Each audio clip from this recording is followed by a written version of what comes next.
Live from the WCTV studios, this is the Good Morning Show. Coverage you can count on. Straight ahead this morning, a scary moment for residents in a Tallahassee neighborhood as a car slams into a home.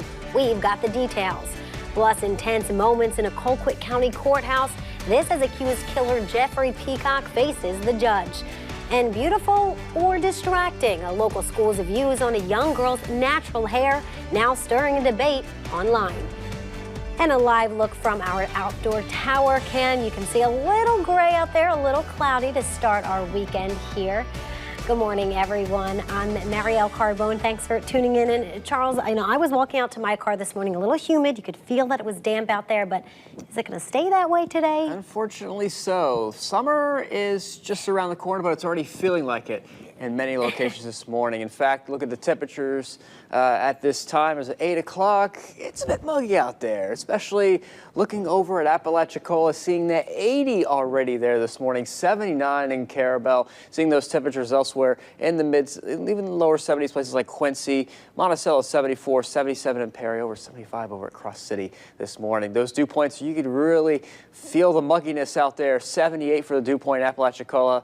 That's a lot of moisture in the air right now. Seeing 73 in Tallahassee as well as in Perry right now. So 70s across the board. And we do have a little bit of shower activity, especially some cloud cover showing up on the satellite and radar this morning, getting a little bit closer to the radar imagery. A little bit of light shower activity moving towards Thomasville. A little bit of spotty showers over near Cairo, back over the Bainbridge, but looking farther towards the east, just around the Madison area, some spotty showers and a little bit of shower activity moving into Hamilton County at this hour. So mix of sun and clouds, maybe more cloud cover this morning. That may burn off just a little bit, but then we have that chance of seeing some showers, maybe a few thunderstorms later this afternoon. We'll have the details in just a few minutes. All right, thanks, Charles.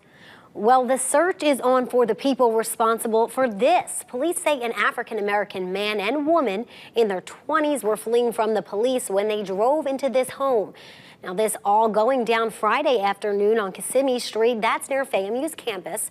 The suspects were fleeing from police officers trying to stop them for a potential drug violation.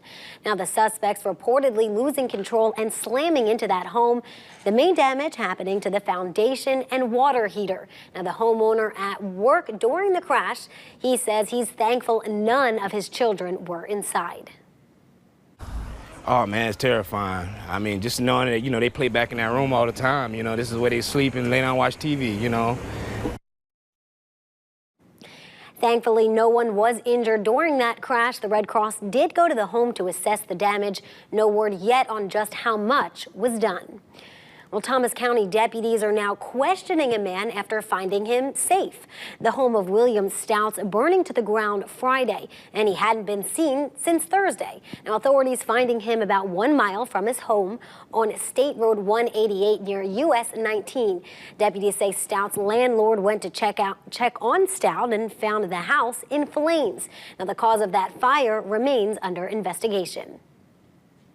And high tensions in Colquitt County Court yesterday afternoon, dozens cramming inside as a quintuple murder suspect makes his first appearance.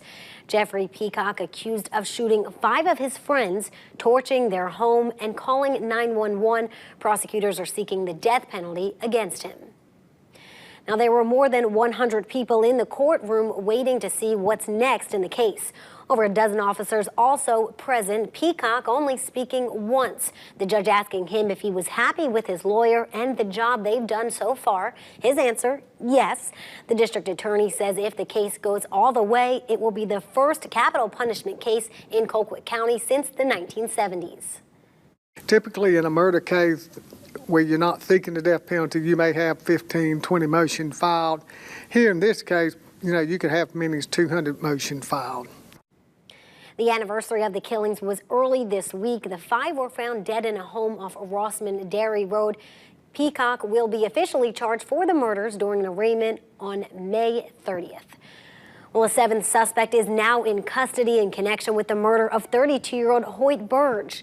Now, deputies arresting Jesse Fox overnight Friday, this after a brief standoff. Officials charging the 29-year-old with accessory to murder. The victim, Hoyt Burge, was beaten and shot during a struggle at a Mission Road home last week. His body was found the next day in the trunk of a car at the U Club Apartments. Deputies say the investigation is ongoing. In a somber night of celebration in Thomas County, this is Thomasville High students walked across the stage, but with one classmate noticeably absent. Students remembering Travis Island, the 19-year-old senior died in a car crash early Thursday morning. Now, troopers say he fell asleep at the wheel. The school asked us to not bring cameras into that ceremony. However, Island on the graduates' mind beforehand, some telling us they won't forget their fallen classmate and friend. Everything I do is for him, you know, like when I get it, I feel like he walking with every single one of us that get it. He would love to see all of us do this.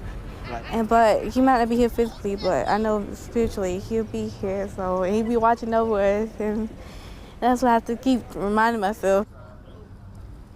His parents accepting his diploma on his behalf. No word yet on funeral arrangements. Well, major progress in the containment of the West Mims wildfire. Forest officials now saying it's 60% contained. Crews are now working around communities like Homerville, making sure the fire won't reach them. They're also working to repair any roads they've damaged while fighting the fire. An outrage spreading in the community as the debate over this North Florida Christian student's hair heats up. Now, some see beauty, others see a distraction. For some, especially high schoolers, hairstyles can make a statement. But as our Lenitra Bennett tells us, one teen says she's now in trouble for causing a distraction. This is the day that started it all. 17-year-old Genesis Johnson found herself in trouble because of all things, her hair. She said that my hair needs to be fixed. It was not neat and needs to be put in a style, and my hair is fixed. Genesis is in the 11th grade at North Florida Christian and has been wearing her hair in an afro on and off since the 7th grade, donning the fro consistently for the past 7 months. She never had a problem until about 2 weeks ago. That's when she says one of her teachers confronted her in front of the class. 2 days later, it was an administrator. She said, "Your hair is extreme and faddish and out of control." NFC is a private school. Genesis says she was told her hair was against school rules. It hurts me for my people behind me, the younger ones. They're going to have hair like me. Why can't they wear their natural hair? You might say that it didn't fit the handbook, but what she heard is a woman telling her that she's not pretty. Her hair does not fit society. Genesis says she was told her big hair was a distraction in class. In every class, I sit in the back, so it won't cause a distraction. Now there are more questions for this family as they decide how to move forward while instilling confidence in their daughter. I wanted to counteract and let her know that you are so beautiful. Your hair is also. Lenitra Bennett, WCTV Eyewitness News. Now, we found a copy of the North Florida Christian Schools Student Handbook. Page 42, it reads, "No faddish or extreme hairstyles, and hair should be neat and clean at all times. The administration will make the decision on any questionable styles." Well, Genesis' mother says they were told the teen could finish the last week of this school year, but if she didn't change her hair, the school would give them a refund for next semester. Lenitra spoke to the assistant principal to learn more. She had no comment, and many of you taking to our Facebook page on this story. Luke Griffin says she's not forced to go to that school, which is a private school. If she doesn't like the rules, she can transfer. While Dana Bloodworth wrote in part, "You are a beautiful young woman and you should have the freedom to wear your hair in whatever style you choose." You can always head over to our Facebook page to join that conversation. Just search for WCTV.tv. And well, speaking of hair, it may not be too good of a hair day out there today. A little humid and rain has been in the forecast. So, Charles, what can we expect? We can expect those rain chances to stick around today. You have beach plans. It may not be the best day. If you're going to go out, I'd probably go now because a little bit later this afternoon, there are no guarantees as to what kind of rainfall we could expect. Right now, we're seeing some showers on the map in parts of Thomasville, even just to the south of Valdosta and parts of Hamilton County this morning. But we'll stick around. I'll have the complete details in just a few minutes.